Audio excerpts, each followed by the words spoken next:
నా గొంతు బాగాలేదు, అయినా కూడా ఈ మీటింగ్కి తప్పనిసరిగా రావాలని చెప్పి ప్రేమతో వచ్చాను. కొంచెం దయచేసి నా రెగ్యులర్ స్పీచ్ లాగా ఎక్స్పెక్ట్ చేయకండి. ఓ నా మాతంగీదేవి వీరపుత్రులారా, గుండె ధైర్యం ఉన్న దండోరా వీరులారా, ఈ స్టేజ్ మీద ఉన్న మన ఉద్యమాల సూర్యుడు, నేటి తరం నెల్సన్ మండేలా, మనందరికీ అండా కొండ ఉన్న గౌరవనీయులు పద్మశ్రీ మందకృష్ణ మాదిగ గారికి పాదాభివందనాలు చెప్తూ, ఇక్కడికి వచ్చిన ఆర్ట్స్ కాలేజీ 57 రూమ్ అంటే పృథ్వన్లకైనా, నాకైనా, ఎల్లన్నకైనా, మా పోషెట్టికైనా, మా వరంగల్ రవికైనా 2001 సంవత్సరంలో తెలంగాణ ఉద్యమం మొదలైనప్పుడు మొట్టమొదటి మీటింగ్ ఈ రూమ్ నెంబర్ 57లోనే జరిగింది. ఈ రూమ్ నెంబర్ 57 ప్రత్యేకత ఏంటంటే, ఇక్కడి నుంచి మనం ఒక దృఢ సంకల్పంగా ఏమన్నా అనుకుంటే అది ఖచ్చితంగా జరిగి తీరుతుంది. ఈరోజు మందరాజు గారి ఆధ్వర్యంలో, తమ్ముడు మందరాజు గారి ఆధ్వర్యంలో జరుగుతున్న ఈ అమరవీరుల సంస్మరణ సభ కేవలం అమరవీరుల సంస్మరణ సభ కాదు, మన బడుగు బలహీన వర్గాలందరికీ రాజు ఆధ్వర్యంలో జరిగే రాజ్యాధికారాన్ని తెచ్చే సభ. ముఖ్యంగా మాదిగ అమరవీరులకు జోహార్లు చెప్తూ, వీళ్ళు కేవలం మాదిగ అమరవీరులే కాదు, సామాజిక న్యాయ పోరాటం కోరుకున్న వీరులు, ధీరులు. అవునా కాదా? ఇప్పుడు ఒకవైపు భౌగోళిక తెలంగాణ కోసం మేమంతా పనిచేస్తున్న సమయంలో 2001లో మందకృష్ణ మాదిగ గారు ఒక ఆర్టికల్ రాశారు. తెలంగాణ ఎవరి కోసం, ఎందుకోసం? తెలంగాణ వస్తే మా ఎస్సీలకి, మా ఎస్టీలకి, మా బీసీలకి, మా మైనారిటీలకి ఏం జరుగుతుందని 2001లో స్పష్టంగా అడిగిన ఆర్టికల్ నాకు ఇప్పటికీ గుర్తుంది. కానీ ఆ రోజు మేమంతా ఎమోషనల్గా, మా ప్రొఫెసర్లు అంతా తప్పుదారి పట్టించడంతో మేము భౌగోళిక తెలంగాణ మాయలో పడిపోయినాం. ఇక్కడ ఉన్న మా వినోదానికి అందరికీ తెలుసు. 24 ఏళ్ల క్రితమే రాబోయే ప్రమాదాన్ని గుర్తించి ఆర్టికల్ రాసిండు అన్న. కానీ నేడు ఏం జరిగింది? 10 ఏళ్ల కేసీఆర్ పాలన, 14 ఏళ్ల రేవంత్ రెడ్డి పాలనలో ఏం జరిగింది? సామాజిక న్యాయం అనేది నిజమైనదని చెప్పి మందకృష్ణ మాదిగ గారు గుర్తించారు. అదేవిధంగా కేసీఆర్ గారు దళితుడిని ముఖ్యమంత్రి చేస్తా అన్నారు. దళితుడిని ముఖ్యమంత్రి చేస్తా అని వాగ్దానం చేసి 2014లో కేసీఆర్ గారు ప్రమాణ స్వీకారం చేస్తుంటే రాజ్భవన్ ముట్టడికి పిలుపునిచ్చిన ఏకైక ఉద్యమాల సూర్యుడు మందకృష్ణ మాదిగన్న. మొత్తం సమాజం అంతా కూడా కేసీఆర్ మాటల గారడిలో పడి మర్చిపోతే, దళితుడిని ఎందుకు సీఎం చేయలే మిస్టర్ కేసీఆర్ అని చెప్పి ఆ రోజు ప్రశ్నించిన ఏకైక ధీరుడు మందకృష్ణ మాదిగన్న. అదేవిధంగా కేసీఆర్ గారు దయచేసి ఎవరు డిస్టర్బ్ చేయ ప్లీజ్. కేసీఆర్ గారు తెలంగాణ ఉద్యమం పేరుతో చేసిన ఉద్యమంలో ఒక్క రక్తపు చుక్క కూడా చిందకుండా, ఒక ప్రాణం కూడా కోల్పోకుండా తెలంగాణ తెస్తా అన్నాడు. కానీ 1200 మంది పిల్లలు అమరులైనరా లేదా? ఈ 1200 మంది అమరుల త్యాగంతో వచ్చిన తెలంగాణ సంపూర్ణ తెలంగాణ కాదు. మా ఖమ్మం జిల్లాలో దాదాపు 250 గ్రామాలు నోరు లేని ఆదివాసీ ప్రజల నోటు కొట్టి దాదాపు 7 మండలాలు ముంచిరా లేదా? కేసీఆర్ గారు రాజీ పడ్డారు తెలంగాణ కోసం, అవునా కాదా? 7 మండలాలు, 250 గ్రామాలు, లక్షల మంది ఆదివాసులు. కానీ మందకృష్ణ మాదిగ గారి 30 ఏళ్ల పోరాటం, వర్గీకరణ ప్రభుత్వం జరిగిందని చెప్పినప్పటికి కూడా సంపూర్ణ స్వరాజ్యం కోసం ఆ రోజు ఏ విధంగా అయితే పోరాటం జరిగిందో 100% న్యాయం దక్కాల్సిందే, 100% అందరికీ న్యాయం దక్కాలని పోరాడుతున్నారా లేరా? ఎందుకు ఇవాళ మందకృష్ణ మాదిగ గారు ఏమంటే మేము పొద్దున్న మేమంతా ఉన్నామంటే, ఆచరణే గీటురాయి. మాటలు కోటలు దాటుతుంటాయి, కానీ ఆచరణ గీటురాయి. పృథ్వన్న, మేము, ఎల్లన్న, మేమంతా తెలంగాణ ఉద్యమంలో మా చిన్న వయసులోనే టీనేజ్ అంతా కోల్పోయి వచ్చినాం. 30 ఏళ్ల నుంచి నిరంతరం పోరాటం చేస్తున్న అన్న ఇవాళ చాలామంది పెద్ద పెద్ద మంత్రులు మాట్లాడుతున్నారు అమరవీరుల గురించి. మరి 29 ఏళ్ళు మీరు ఎందుకు మాట్లాడలేదు? దామోదర్ రాజనరసింహ గారు 29 సంవత్సరాలు మీకు మాదిగ అమరవీరులు గుర్తుకు రాలేదా? ప్రభుత్వంలో ఉన్న పెద్దలకి గుర్తుకు రాలేదా? ఇప్పుడు మందకృష్ణ మాదిగ అన్న వర్గీకరణ మొత్తం ఆమోదించుకునే దశలో కాలంలో కట్టబెట్టడం, పుల్లబెట్టడమా కాదా ఇది? అవునా కాదా? అంటే 29 ఏళ్ళు అమరవీరులను మోసింది ఎవరు? ఆనాటి స్వాతంత్రోద్యమం కావచ్చు, వీర తెలంగాణ సాయుధ పోరాటం కావచ్చు, లేకపోతే తెలంగాణ ఉద్యమం కావచ్చు, నక్సలైట్ ఉద్యమం కావచ్చు, భూమి కోసం జరిగిన పోరాటాలు కావచ్చు. దురదృష్టవశాత్తు కొంతమంది వీరులు అమరత్వం చెందడం అనేది పరంపరగా అయింది. వాళ్ళని మనం వీలైనంత వరకు రక్షించుకునే ప్రయత్నమే చేస్తాం, కానీ సిచ్యువేషన్స్ మన చేతిలో ఉండవు. ఆ 11 మంది అమరవీరుల సాక్షిగా తెలంగాణ కోసం చనిపోయిన 1200 మంది అమరవీరుల సాక్షిగా 69లో చనిపోయిన 369 అమరవీరుల సాక్షిగా ఒక తెలంగాణ బిడ్డగా ఒక తెలంగాణ వాదిగా పృథ్వన్న తమ్ముడుగా మీకు మాట ఇస్తున్నాను. మీ కోరిక న్యాయమైనది, మీ కోరిక ధర్మబద్ధమైనది, మీ కోరిక చట్టబద్ధమైనది, మీ కోరిక రాజ్యాంగబద్ధమైనది. అన్ని రకాల అర్హతలు ఉన్నప్పటికీ ప్రభుత్వం 30 ఏళ్ల తర్వాత కూడా రాజ్యాంగ ధర్మాసనం ఇచ్చినప్పటికి కూడా కొంతమంది ఇట్లా అవహేళన చేస్తున్నారంటే అది వాళ్ళు నీతి లేని జాతి లేని వాళ్ళు అనుకోవాల్సిందే.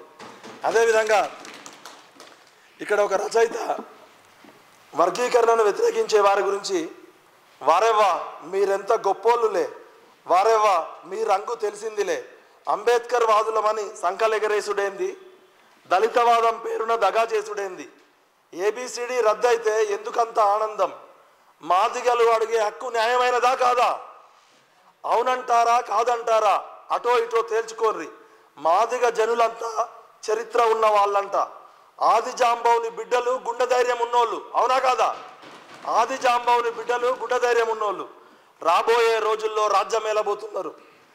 దండోరాతో దోస్తీ కడితే దళితవాదులు అవుతారు, మాదిగలతో కలిసి వస్తే అంబేద్కర్ అవుతారు, దండోర కండగా గలం విప్పండి మీరు అని ఒక ఏఎన్ఆర్ అనే కవిత రాసిన తర్వాత అరుంధతి పుడమికి దిగి వచ్చిన వేళ ఆది జాంబవునికి నీ జాడ తెలిసిన వేళ.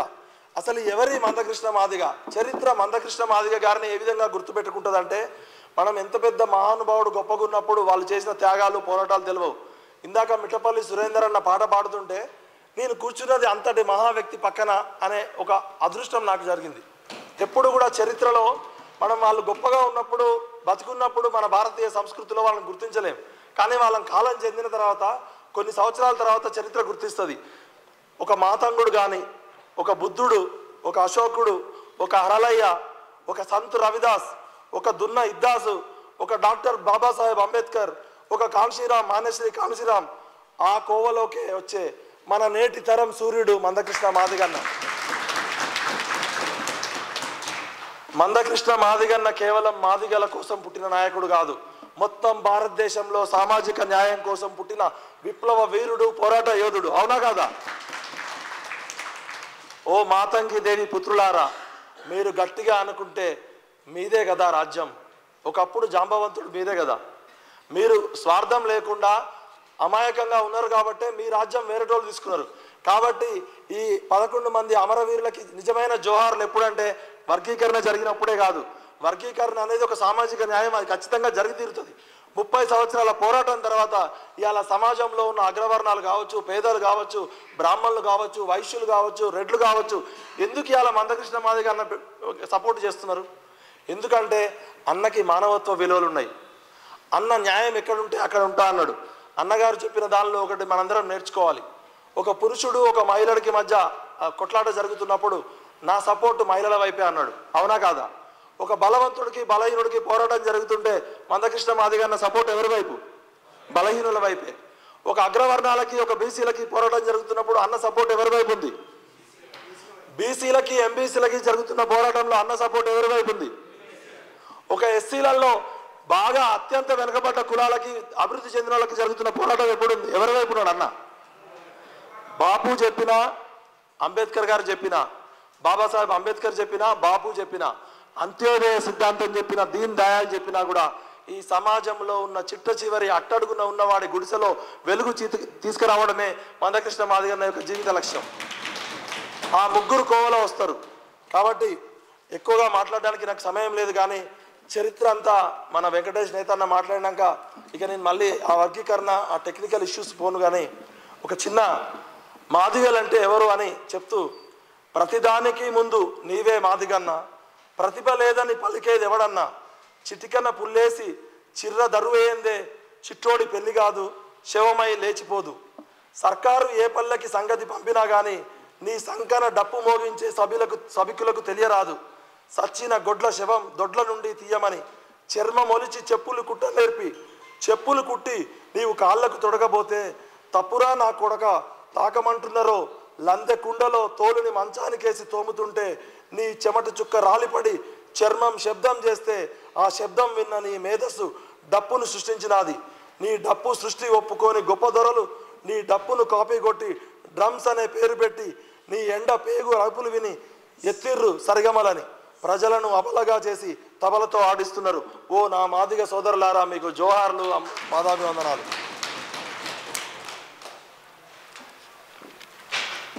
వర్గీకరణ దాదాపు 90% అయిపోతే ఇంకా 10% ఎవరైతే కుట్రలు కుతంత్రాలు చేస్తున్నారో ఆ కుట్రలు కుతంత్రాలని తిప్పికొట్టడానికి ఈరోజు కృష్ణుడి రూపంలో అన్న ధర్మయుద్ధం చేస్తున్నాడు. అర్జునుడి రూపంలో మా పృథ్వన్న టీంతో నేను, మా ఇస్మాయిల్ అన్న, మా ఎల్లన్న, మా రవన్న అందరం ఉన్నాం. ఇది ధర్మయుద్ధం, గెలిచి తీరుతాం. కానీ నేను మొన్న ఒక వారం రోజులు ఎమ్మెల్సీ ఎలక్షన్ల క్యాంపెయిన్కి పోయినప్పుడు తెలంగాణ విటలుగా నన్ను ఆదరించిన దానికన్నా ఒక సామాజిక న్యాయం కోరుకునే మందకృష్ణ మాదిగన్న తమ్ముడుగా నన్ను హక్కున, అంటే నా జీవితం తెలంగాణ పోరాటంలోనే సాధించిన అనుకుంటే ఇలా గత 3 నెలల నుంచి అన్నతో కలిసి ట్రావెల్ చేయడం, పృథ్వన్న మార్గదర్శనంలో ట్రావెల్ చేయడం వల్ల నేను ఈ క్షణం చచ్చిపోయినా నా ఆత్మశాంతిగా ఉంటుంది.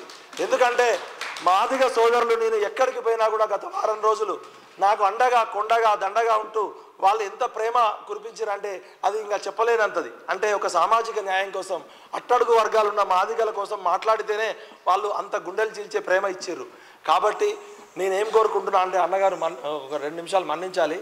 ఇది నా వ్యక్తిగత అభిప్రాయము, సమాజం అభిప్రాయం. నేనేం పాలిటిక్స్ మాట్లాడట్లే ఇక్కడ. ఇవాళ మొత్తం సమాజం మొత్తం మందకృష్ణ మాదిగ నాయకత్వం వైపు చూస్తుంది. ఎందుకంటే సమాజంలో సామాజిక న్యాయం కోరుకునే వాళ్ళే మనకి నాయకులు కావాలంటుంది. భౌగోళిక తెలంగాణ పేరుతో చంద్రబాబు నాయుడు దిగిపోయి కేసీఆర్ ముఖ్యమంత్రి అయ్యారు. కేసీఆర్ గారు ముఖ్యమంత్రి పోరాటం నియంతృత్వము అని చెప్పి మనం 10 ఏళ్ళు కొట్లాడినాం. మళ్ళీ కేసీఆర్ గారు బదులు రేవంత్ రెడ్డి గారు ముఖ్యమంత్రి అయ్యారు.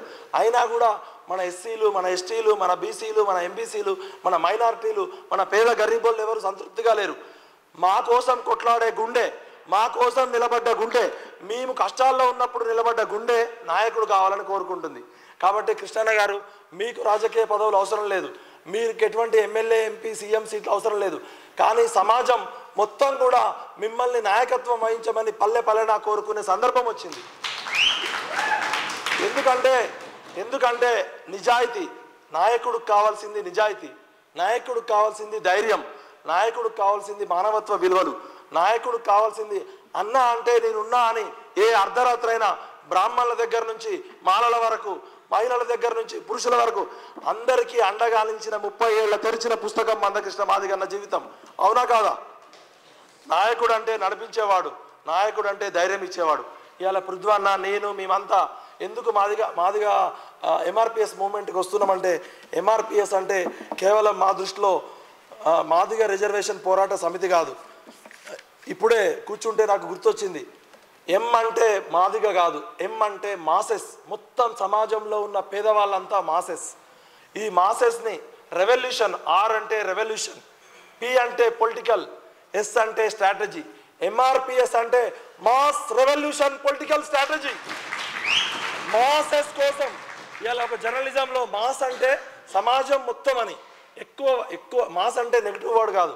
మాస్ అంటే సమాజంలో ఉన్న అందరి ప్రజల కోసం, అందరి తెలంగాణ కోసం, అభివృద్ధి తెలంగాణ కోసం, ఆరోగ్య తెలంగాణ కోసం మందకృష్ణన్న మాదిగ ఆధ్వర్యంలో సామాజిక న్యాయ పోరాటం జరగాలా వద్దా?